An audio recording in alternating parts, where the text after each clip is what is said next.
Bonjour, alors aujourd'hui je vous fais une vidéo pour vous parler de chamanisme. Donc dans cette vidéo, je vais vous parler par rapport à mon propre développement personnel et donc du coup ma vérité, ce qui peut être voilà, différent on va dire entre chacun. Donc en fait moi le chamanisme, c'est une énergie à laquelle je me suis rapprochée parce que ça me parlait en fait. Ça a éveillé en moi tout un instinct naturel, un instinct premier. Et donc quand j'ai commencé à travailler dans mon développement personnel, à me reconnecter avec mes je suis et donc mon âme, je suis remontée dans ces parts profondes de mon être qui me communiquaient, on va dire, mon instinct premier, mon instinct relié à l'univers et au tout. Euh, quand on parle de chamanisme, on pense tout de suite aux animaux totems, aux animaux de pouvoir, voilà, à ces énergies en rapport avec justement les animaux. On emploie beaucoup de mots. Donc du coup, comme je viens de les citer, les animaux totems, les animaux de pouvoir, les animaux de puissance, tout ceci, je trouve que c'est pour résumer un dialecte qui parfois est un petit peu compliqué. En fait, on a différents animaux qui nous bienveillent, qui nous accompagnent, mais ces animaux-là, ils font d'abord partie de nous. Ils sont à l'intérieur de notre être, ils font partie de notre instinct premier. Donc déjà, c'est à comprendre en ne les séparant pas de nous-mêmes. Nous incarnons en nous-mêmes cette conscience animale. Nous la portons à l'intérieur de nous. Et quand nous l'accueillons, quand nous sommes en harmonie, ouverts justement à cette conscience, nous pouvons en faire ressortir toute leur puissance et en même temps leur amour inconditionnel, car les animaux ont une conscience pure.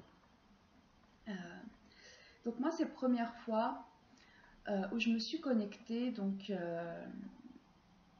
on va dire, à mon énergie un peu chamanique. Je suis remontée dans une vie antérieure. En fait, je travaillais un petit peu sur l'énergie de l'Égypte antique. Et donc, je sentais que mon âme était connectée à cette dimension-là. Je sentais que j'avais parcouru à l'intérieur de ces vies. Et quand je rentrais en conscience, justement, en canalisation sur mon être, je visualisais une scène, j'observais en fait tout ce qui m'entourait, j'étais comme témoin de moi-même et j'avais une vue du sol, donc en fait, je voyais une espèce de palais comme ça et puis tout était un peu doré avec des couleurs azur. euh, voilà, donc je pouvais marcher dans un grand couloir, j'étais complètement libre de pouvoir me mouvoir, mais j'avais une vue toujours, vue du bas, où tout me paraissait si grand, ça me paraissait être un espèce de palais de géant. Et donc je me promenais, et puis je pouvais grimper sur des trucs, et j'observais de la vaisselle par exemple, comme des vases avec des ornements bleu turquoise. Euh, c'était euh, C'était très beau, c'était très prenant. Et alors, donc je fais plusieurs voyages de conscience où juste en fait je suis témoin de tout ça. Je me promène, je visualise, je comprends pas tout, hein, je me laisse aller en fait à prendre du plaisir dans ce moment. Et bien sûr, mon mental, lui, travaille, euh, se pose des questions après quand je reviens à moi-même et je commence à me dire qui j'étais, qu'est-ce que je faisais, pourquoi, toutes ces questions qui sont typiquement mentales. Et donc au début, le côté palais, côté tout ça, je me suis dit, je devais être quelqu'un un peu d'importante. Et puis d'un côté, il y avait un petit côté de moi-même qui disait, t'essayes de te gonfler le bourrichou là. Voilà, peut-être que c'est rien du tout. Et donc du coup, je finis par Ouais, au début, j'avais même pensé que j'étais peut-être un bébé.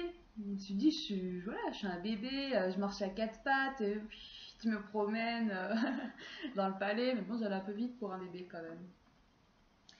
Et bon, au bout d'un moment, je me dis, allez, laisse tomber, de toute manière, c'est pas important, quoi. Ce qui compte, c'est d'avoir pris du plaisir sur le moment, quitte à été il y a je ne sais pas combien d'années en arrière, on s'en fout. On s'en fout complètement. Ce qui compte, c'est aujourd'hui. Aujourd'hui, voilà. Donc, je relâche complètement. Euh, et puis, je passe à autre chose. Et puis, en même temps, à des moments, quand je me pose en méditation, quand je me mets en relaxation, ça recommence. Je me projette dans ces lieux et je continue d'observer, je continue de voir et je vois des petites fioles, je vois des espèces de petites flasques et j'observe un être qui est dans une espèce de laboratoire comme ça. Alors il y a justement il y a plein de petites potions, hein, où on voit que c'est des petits éléments qu'il y a dedans. Donc hop, et lui il est là, il fait ses trucs et en même temps à côté, juste là, il y a une espèce de forme, de goutte d'eau comme ça.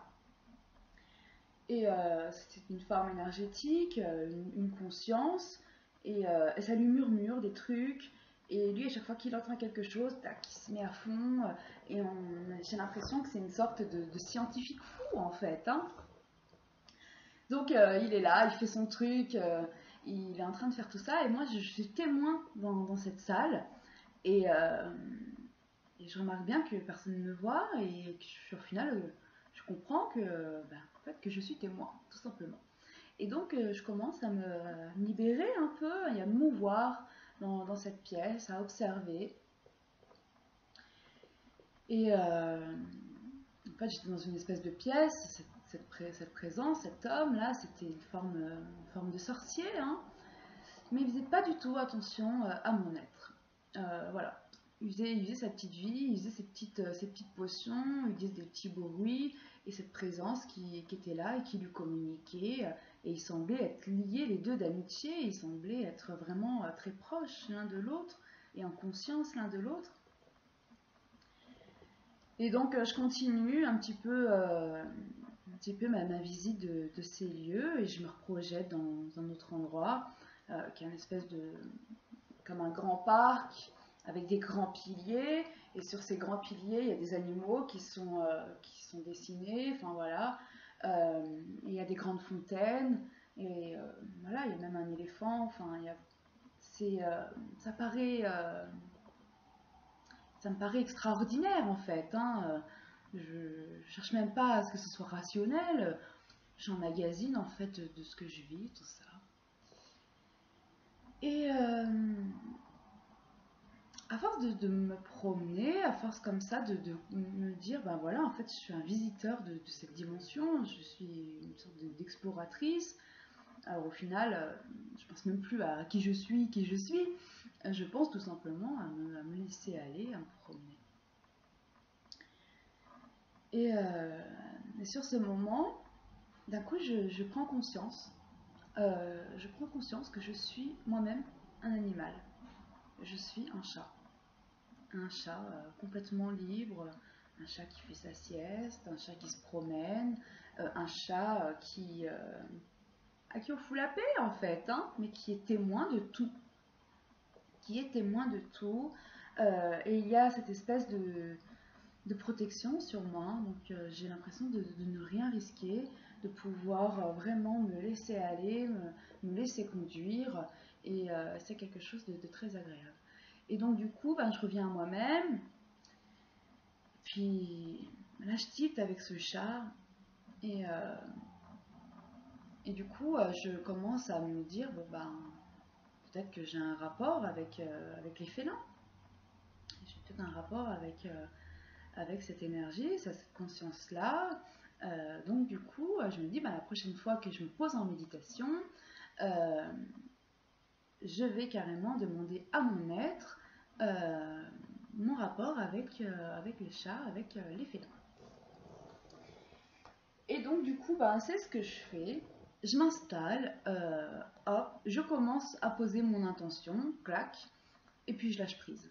Donc je lâche, et au début, il n'y a rien, hein. Voilà, juste je sens que je suis dans le rien, je sens que je suis dans le vide, et puis je me laisse aller là-dedans parce que j'aime bien, c'est confortable, ça me détend.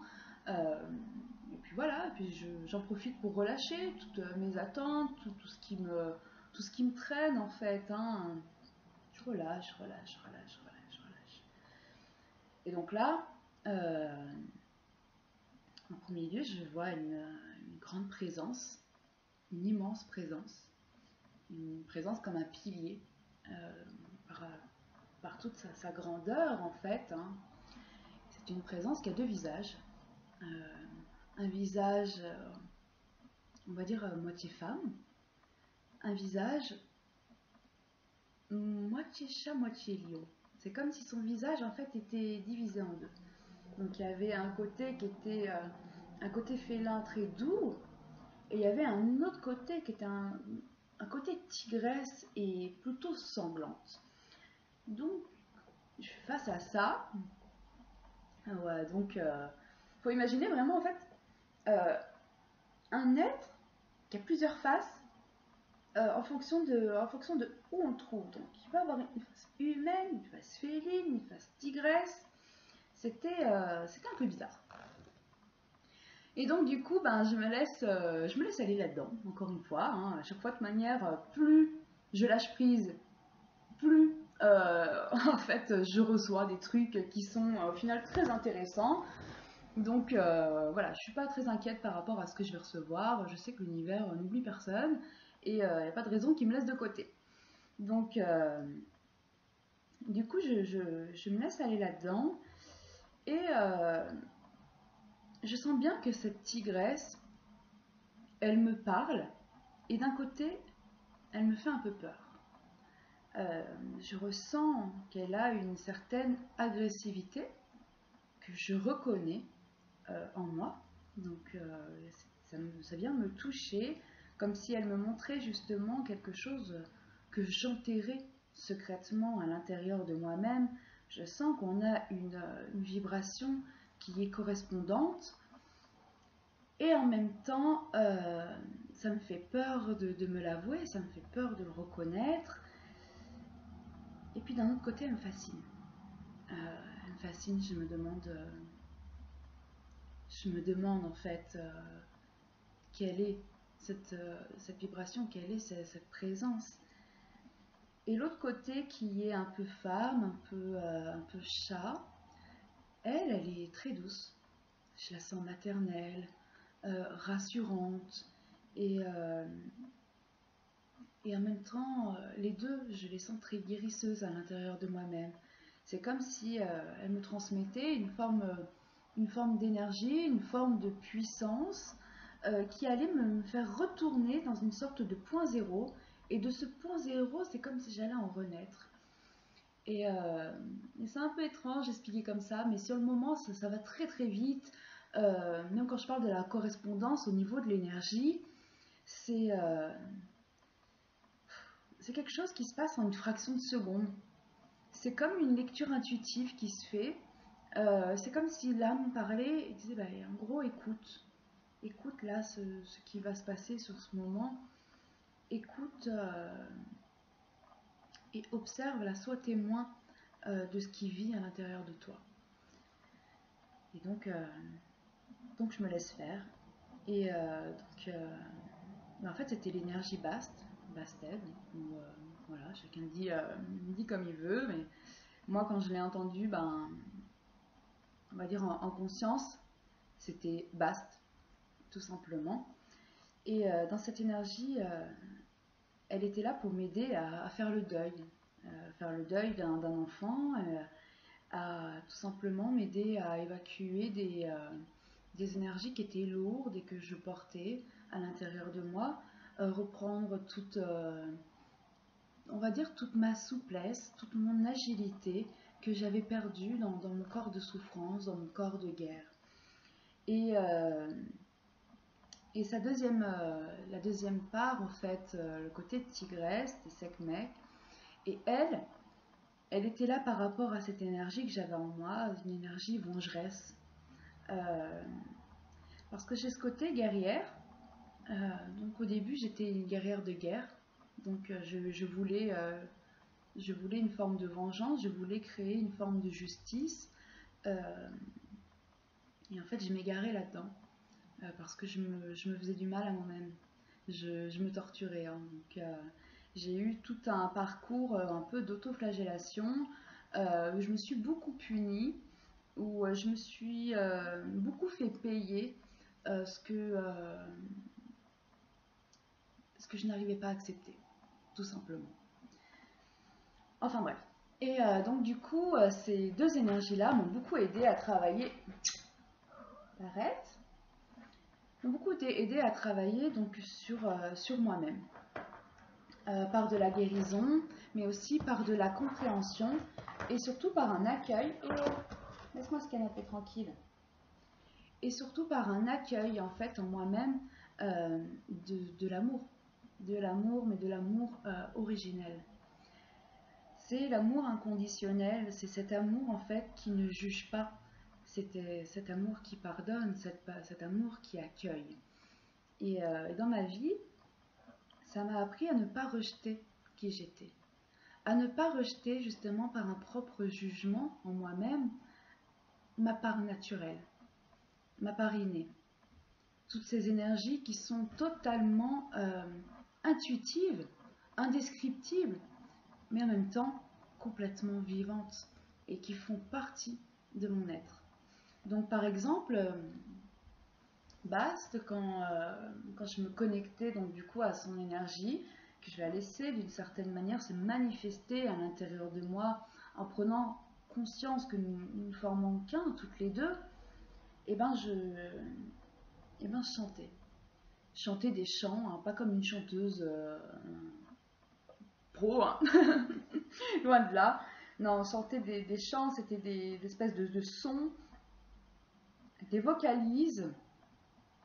Et ce son, c'était quelque chose qui venait décoller des cellules à l'intérieur de mon être, qui venait tout simplement renouveler par la vibration ce qui était endormi ou plus à l'actuel. Quand je dis ce qui était endormi, c'est parce qu'à l'intérieur de nous, nous avons un potentiel.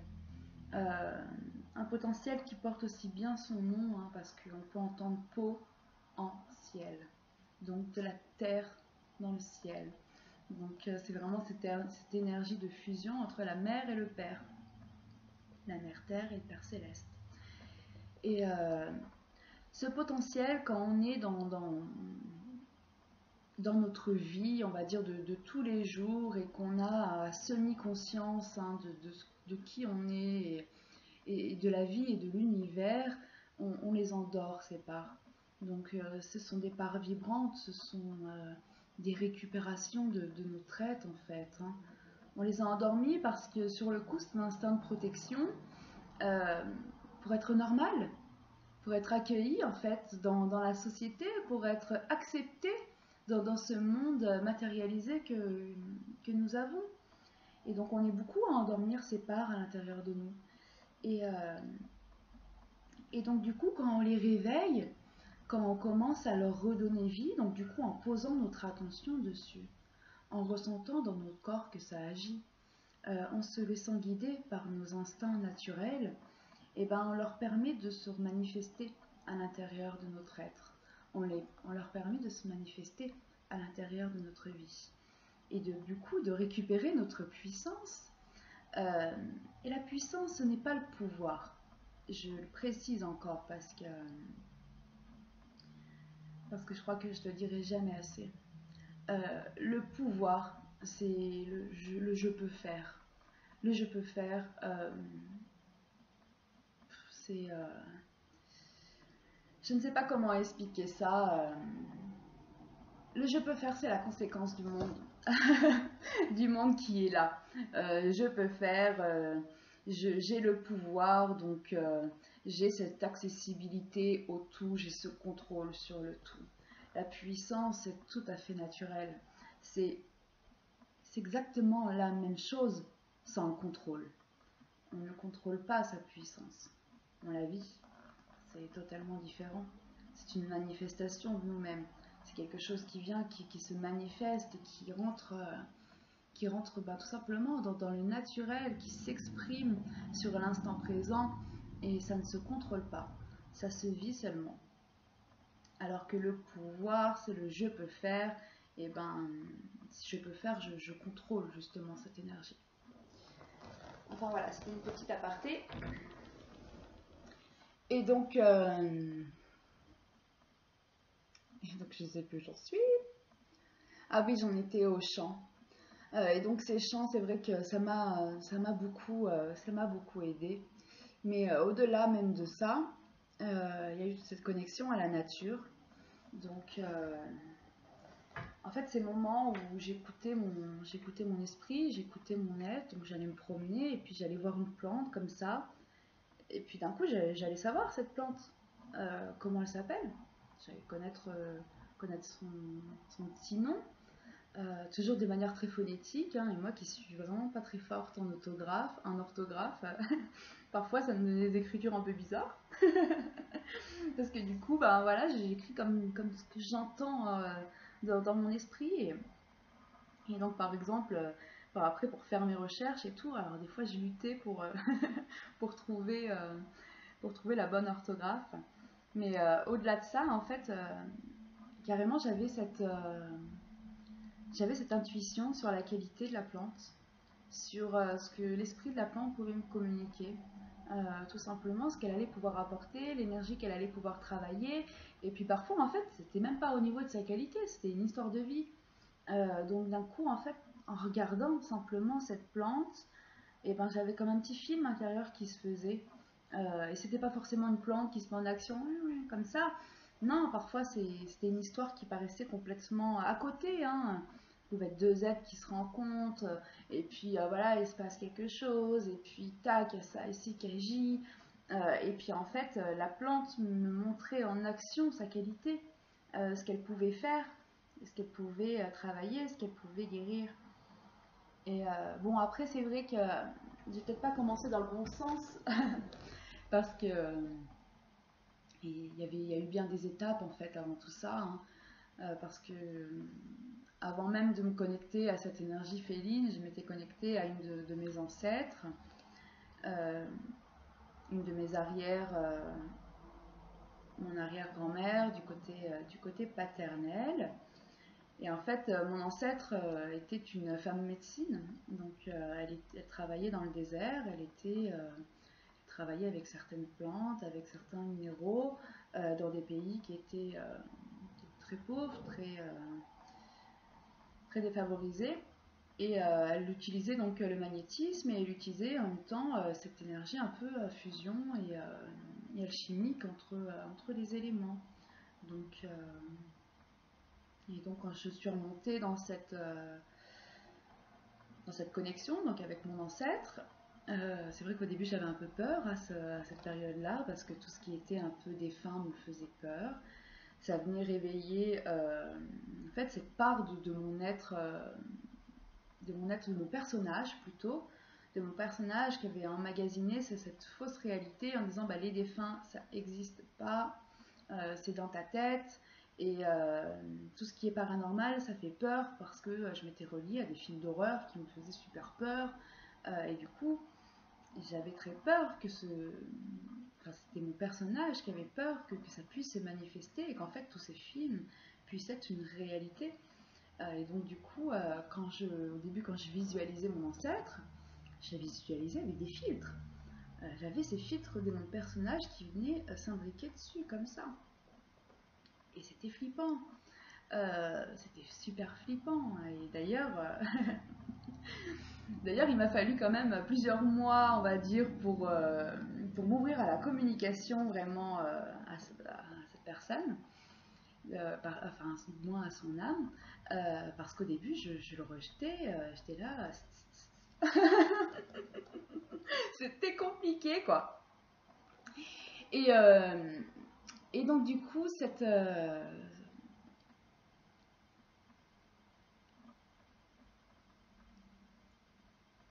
oui. Oui, du coup, ben, au bout d'un moment, en fait, encore une fois, j'ai lâché prise et je me suis dit, mais attends, cette entité-là, elle est toujours là, elle me lâche pas la grappe, va falloir que je fasse quelque chose, donc je ne peux pas faire que fuir, parce que sinon je vais plus vivre tranquille, je vais plus me sentir bien. Euh, je me suis fait un peu force en me disant, bah, si c'est présent, il faut que ce soit présent. En gros, sois présente, oui, tu vois, toi aussi, et comme ça, au moins, ce moment va passer, quoi. Au début, c'était un peu pour m'en débarrasser quand même. Et donc, du coup, je me suis ouverte à cette rencontre. Et là, comme beaucoup, j'ai eu cette intuition à toucher, hein, ce qui était astral. Je suis allée à toucher, ce qui a commencé à enlever tout ce côté un peu qui me faisait peur, tout ce côté illusion.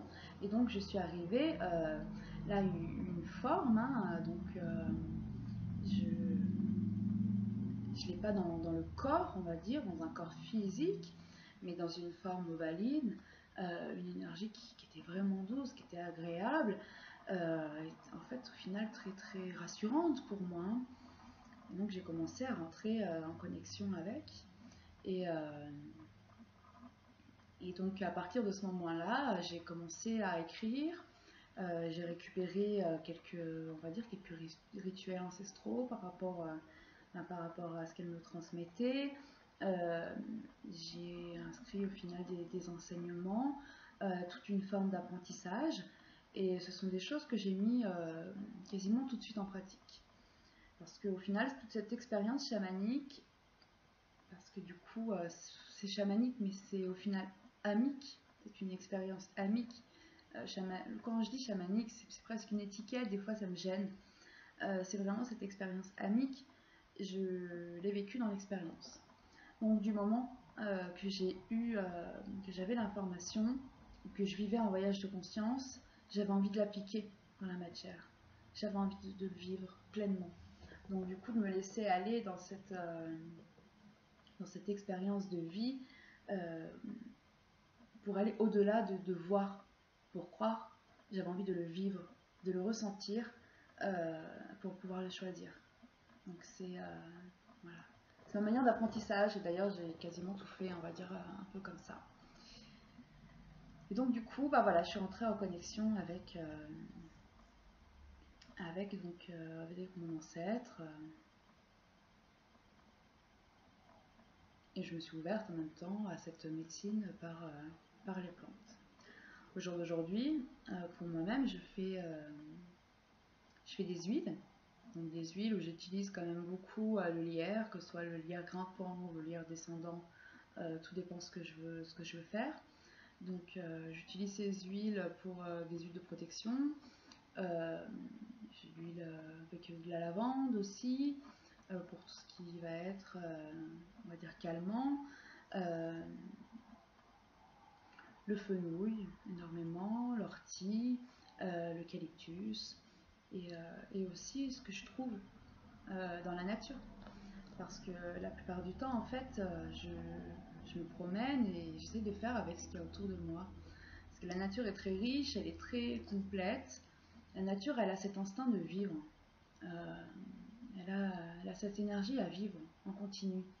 Ce qui fait que quoi qu'il puisse lui arriver, quoi qu'il puisse paraître, il y a toujours une vie émergente, il y a toujours une énergie grandissante. Et il y a cette mélange, cette culture de la diversité qui est dans la nature qui fait qu'on trouve de tout, quoi. On trouve tout ce dont on a besoin. Et, euh, et voilà, et ça c'est quelque chose que j'ai trouvé très enrichissant et qui m'a beaucoup aidé en fait dans tout ce que j'ai pu vivre, hein, et tout ce que j'ai pu traverser.